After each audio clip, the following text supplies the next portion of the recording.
Welcome, everybody, to the Beacon of Light podcast this evening. Tonight, we're here with an awesome gentleman named Robert Towle. Did I say that right? Toll. It's all Towle. right. You're not the first one. It's I fine. got all nervous It because he told me happens. the name again. It happens. It happens. Toll. Got it? Okay. Yes. Excellent. Well, we're going to hit this and then we will jump back. We've got lots and lots of questions for him tonight. I'm April Tribe Juke. Welcome to the Beacon of Light podcast. I believe we are all made with light, and light is hope. This podcast brings authors who write stories of hope to all of you. Your journey to be inspired and amplified by these stories starts now. And we're back with Mr. Robert Towle. Now my fingers are stumbling all over the place. Well, welcome tonight. As you can see running down on the ticker below us, we have quite the book to discuss tonight.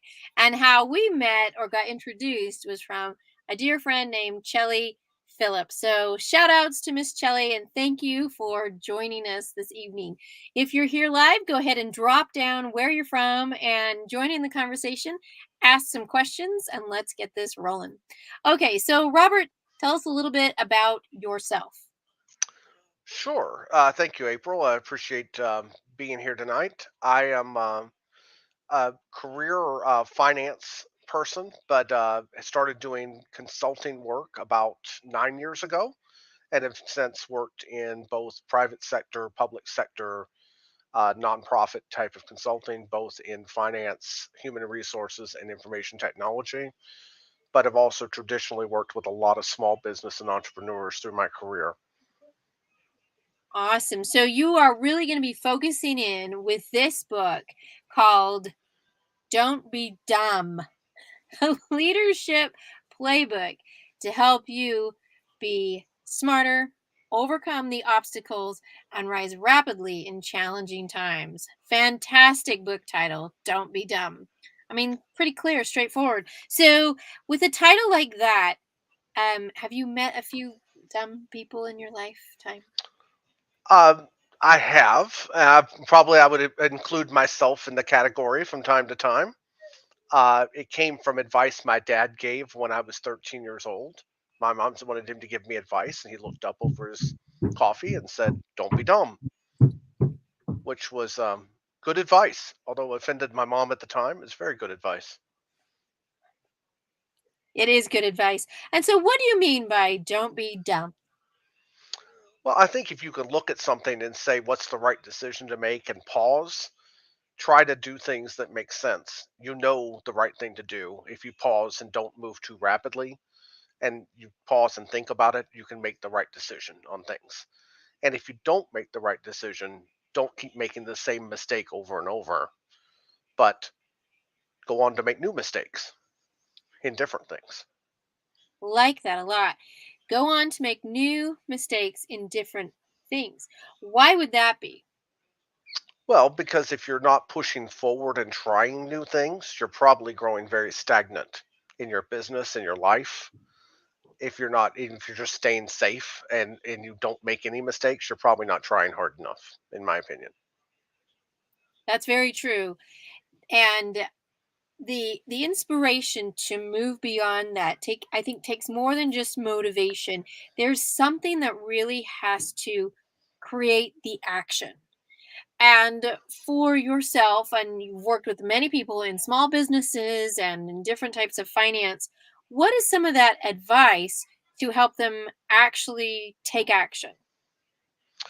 Well, I think if you take a look at it and even some basic tools like a SWOT analysis, which you may have heard of, but um, strengths, weaknesses, opportunities, and threats, and looking at internally what your strengths and weaknesses are, and looking externally at what the opportunities and threats are in your business, it helps craft that action plan to move forward.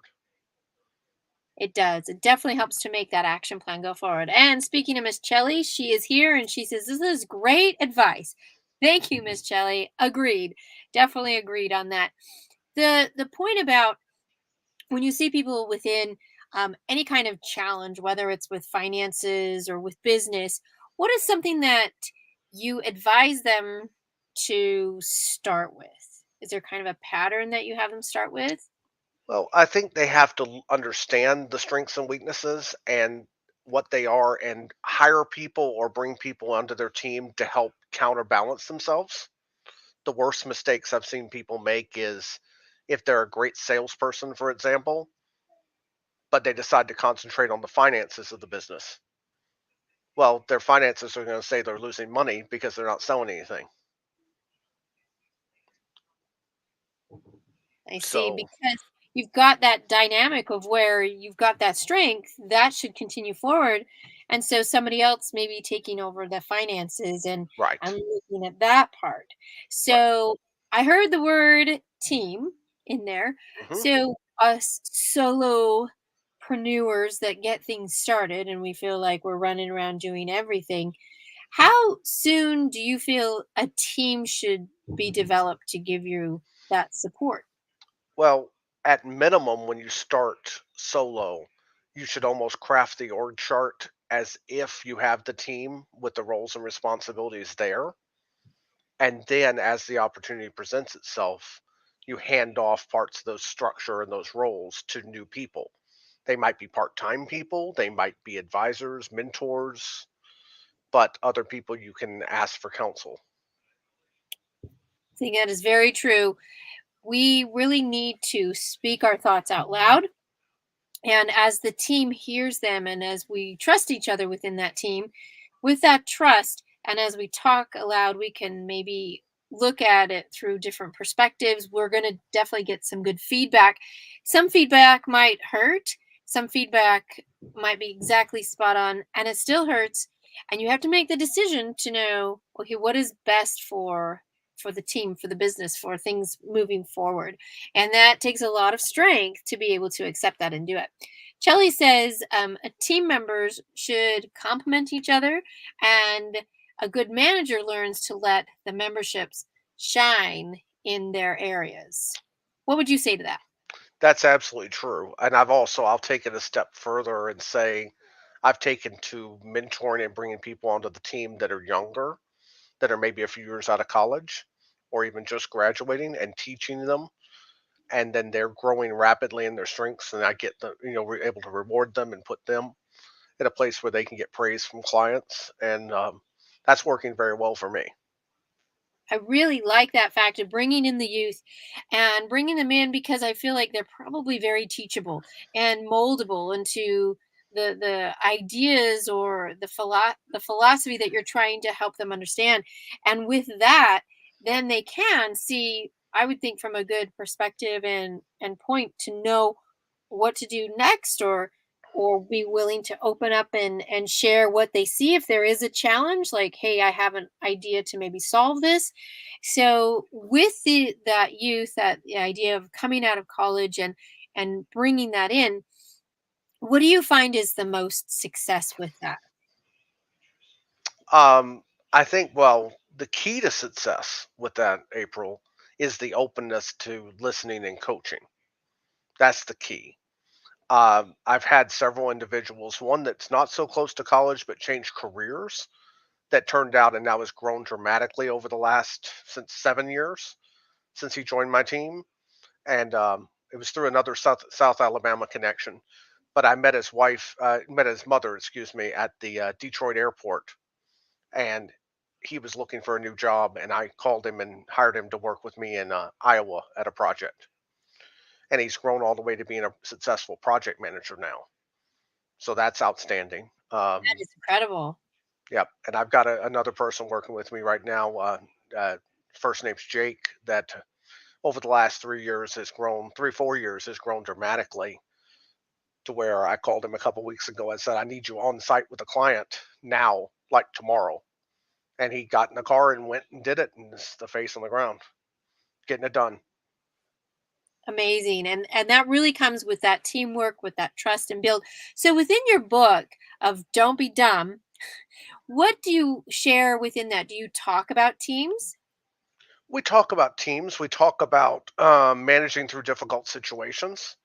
I talk about mistake proofing. which is an aspect of not being dumb, is how can you set up a system or a process that just can't go wrong is a way to avoid being dumb. And I even go so far as a program I've implemented one time the wrong way and the second time successfully, called eliminating stupid, which is not Wow. a person. Which is not a person. It's Person, right. So when you have set this up correctly of eliminating stupid, what does that look like? what it looks like is you ask your team to identify things that don't make sense in their business. And the reality is, your team members know, even if you don't as a leader, if you ask them to fill out what I call a stupid sighting report and what their idea for solving it is. And I've got at one point 100 ideas to do that. And then you start tracking them and eliminating those things that don't make sense. And you get more efficient and effective in the organization. And then you recognize those employees. Ooh, I think that's really, really important about recognizing the work that they've done. And a little bit of this is really, it's one of the best awards and rewards that you could possibly give, because when you notice somebody, when you give that praise and appreciation, the loyalty and the strength back to the team, that they invest back. At least that's my experience. Yes. And we also made it public, like on a wall in the office, with a stupid sighting with a mark through when everything was eliminated, so that everybody walking through the office could see what was being achieved by the individuals. That visual is really strong, and that takes time to build something like that, and dedication, and not just thinking, oh, I need to do that, oops, we're so busy, so busy. And then, like, the it becomes just more like a platitude, where really that investment and seeing how we eliminated the mistakes and the things that you just talked about, um there's more opportunity for that investment to come back in Hmm. ways, because they are now looking for more things to strengthen, or to take whatever their weaknesses are and help them to become more strengths. Right. Incredible. Absolutely. And we were also able to avoid layoffs during slow times because we had more capacity to keep doing work and reinvest in the organization, which was also another benefit. Very, very large benefit for sure. So, in the challenging times that we have right now, we know that there's a lot of things that are uncertain, and the fear factor steps up, right? The Hmm. what if, what if, what if. What is some advice to that unknown that you can give us here tonight? Well, I think, getting it down on paper, whether digital or otherwise, makes all the difference in the world. Because if you lay out what are the risks, which is really a way of saying fears, what are the risks? How likely are they to occur? What's the impact if they were to occur? Prioritize it, think red, yellow, green based off of that.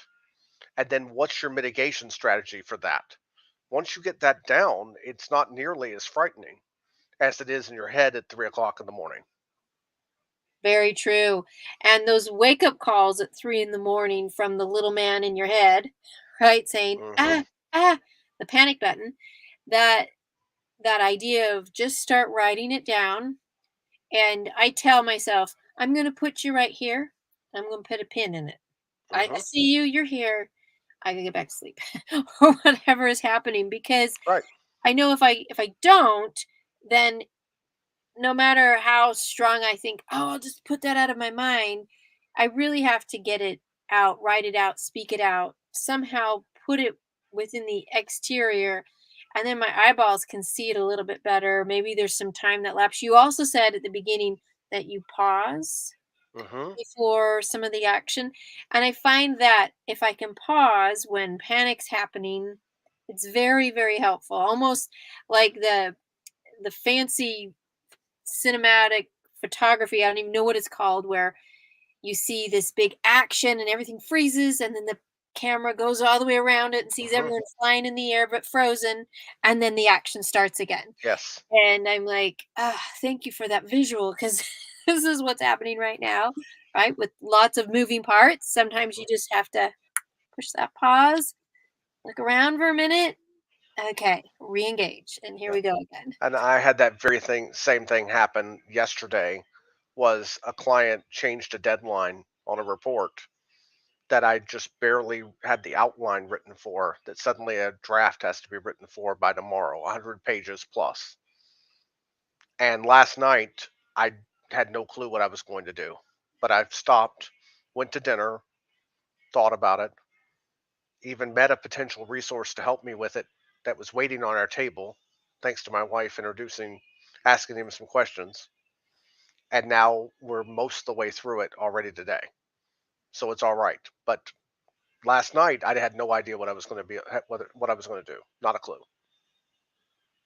And that is really powerful too, the idea of taking a breath, pausing, um, because you never know those next steps. I think things are presented and given to us in ways for us to have that challenge and to know, okay, this is a test.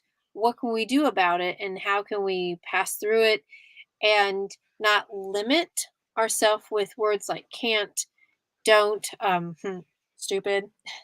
Um, we want to keep things open, and we haven't found the solution yet, right? Right. Just not yet. It is there. The It solution is is there. just have to do a little bit more of that hide and seek, right? It's Well, and hiding somewhere. We're gonna be seeking a little bit more and well, have and some you have to thoughts. learn how you work too, April, because like for me, if I put a problem in my head when I go to sleep, I'll wake up with the solution often, many, many times. But That's incredible. not everybody works that way, but I'll say I need to fix this, put it in my head, go to sleep, wake up the next morning, it'll be solved. Great. So you got a great little team back there, maybe on that left hemisphere and the Some hemisphere. someone's back there working the problem. Mhm. And that's really good to know what your strengths are and how we can work through it. I find within my own kids, they're really good at identifying pieces of their life that have a challenge. Like there, it's there, oh, it's there, and they can identify and label.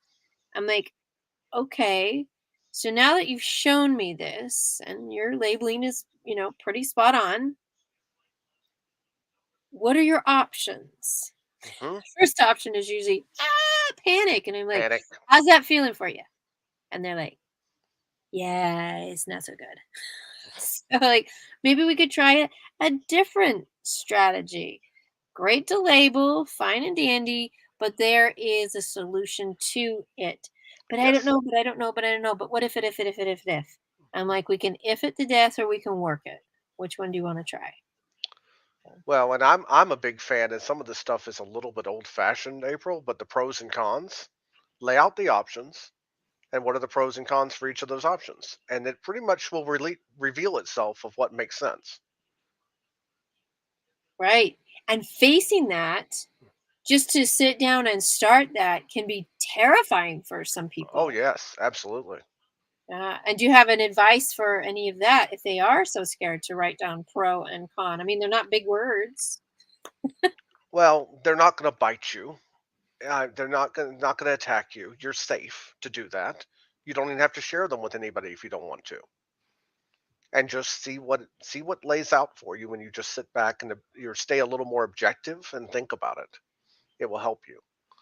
Um, there's also, and I tied music into the book that I wrote, April, and uh, I'll give away some of the conclusion. There's a song called "The Cape," which is basically somebody didn't know they couldn't fly, so they did.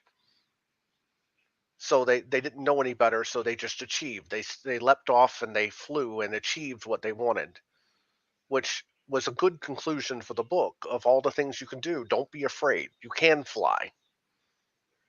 Exactly, you can. So many times people will ask me, how do you do? And then they name these lists. And I basically say, I didn't know that I couldn't. Hmm. I just, I don't know. I just do. Just take action and see what happens. Uh, Exactly. Yeah, sometimes if you think about it so much and overanalyze things, or the problem, it's like maybe just start, right? Let's just start. Start, and there's an element of the hand on the hot stove theory. You put your hand on the hot stove, it doesn't feel good. Don't put your hand back there. Put your hand someplace else. You know that place is a bad place.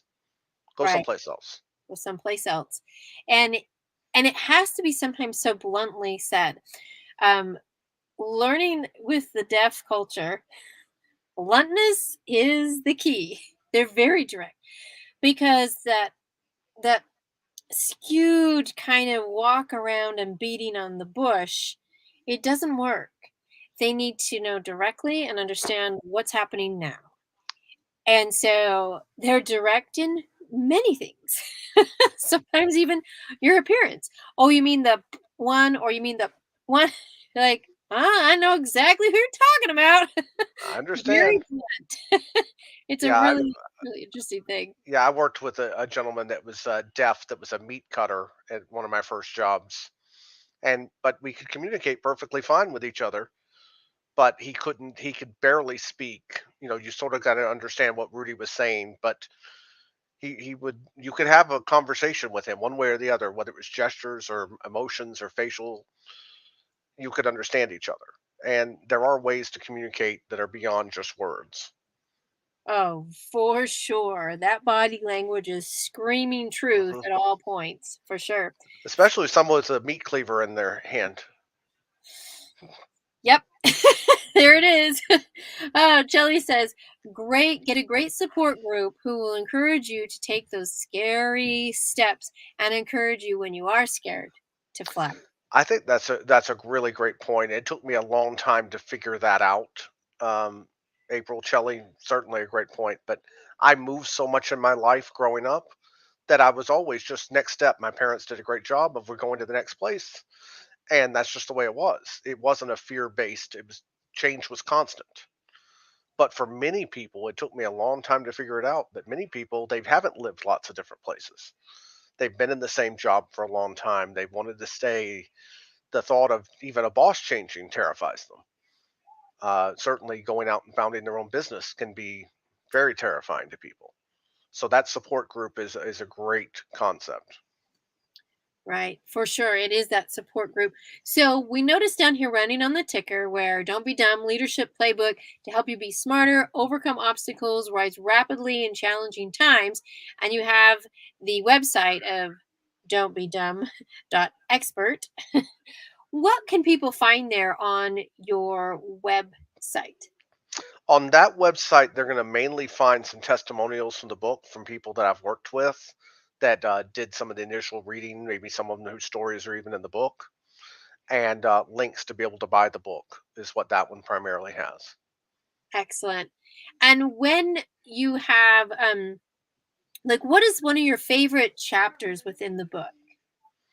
Um, I'd like, there's an element on my great grandfather's side. I've wove in family history stories and how he did the right thing regardless of the consequences. He was the first chief of police of the state of Maine, and he was investigating a bank robbery and about to solve it, and was told to stand down by the governor of the state and let the investigation drop. And he refused to do so, and lost his job. But a few weeks later, it came out that it was people that were in collusion with the governor on the governor's team that were behind the robbery. And so they got punished, and then eventually he got a different job. He couldn't get his old job back, but he got a different one with the state government. But it even led to the name of the company that I have, which is 636 Advisors, because that was his license plate on his car in the state of Maine. And sort of stands for doing the right thing regardless of the consequences. Stand your ground. Exactly. There's a song that we sing, which is Do What Is Right, Let the Consequence Follow.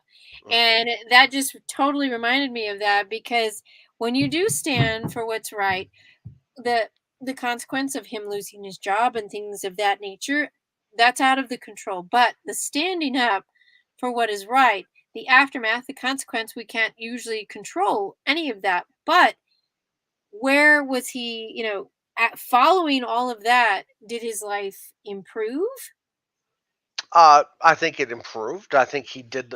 His reputation was intact, and he lived out the rest of his life with his reputation intact. And it inspired me, even though I never got to know him. I lost a job for doing the right thing and refusing to do something that was wrong. And I wondered, was that the right? I mean, after I did it, but I wondered about the consequences. And I found out just a few years ago, I went back to a reunion of employees, and a guy pulled me aside and says, "I know what you did and why you did it. And I've used you as a positive example with my teams for the last 25 years of how to do the right thing." And I was like, right then, my question was answered. Never, never will I question myself about that again. Right, completely understood. It's easier to do the wrong than the harder right, Hmm. right? And that hard right, it boy, yeah, there's consequences all over it. So we're like, oh, this looks a little easier. Yeah, But in the end, it could lead us to being dumb. It could lead us to definitely losing our leadership, because the opposite of all of that, when we work on building the integrity, and when we work together on making sure that, when we have to stand for the harder right, there is something more. The integrity, like your friend, the example over 25 years worth, the impact of that, that's probably immeasurable. I mean, I how have can no you idea. Yeah, exactly. It was amazing. And frankly, I barely knew my friend. I knew him for like a year. It wasn't a long term relationship, but it was incredible to hear that. Yes, for sure. So if anything tonight, don't be dumb. Do the harder right instead of the easier wrong. And life really can happen. Put down those pros, put down those cons. Don't be afraid of it. If you can sleep on working on the problem and in the morning you have a solution, there's another idea for y'all. So thank you so much, Robert, for sharing this information. Is there anything at the end of tonight that you would like to share and leave with our listeners? Um, I would certainly encourage folks to reach out to me if they want to. They can find the links on the website also, and we can talk about fears or ask questions about fears they may have, and have a conversation about it and see if there's any way I can help them. Be very open to that. Excellent. Yes. So once again, the name of the book is Don't Be Dumb. Don't be dumb. And the whole concept really is find the strengths, keep working the problems. And Miss Shelley says it's a great book. I've read it. So many great ideas for managers in there. So telling anyone out there who is a manager, this looks like a great book to add to some more of your tools in your toolkit. So thank you so much, Robert. And thank you, everybody, for coming tonight. Thank you, Chelly. Thank you, Facebook user. I didn't see your Yes, name. This is Facebook user. Facebook But user. thank you. Thank you. And share with your friends. We'll have the replay going for a few more days. And thank you again, Robert. It's been a pleasure. Thank you so much. You're welcome. We'll see y'all. Bye bye, everybody.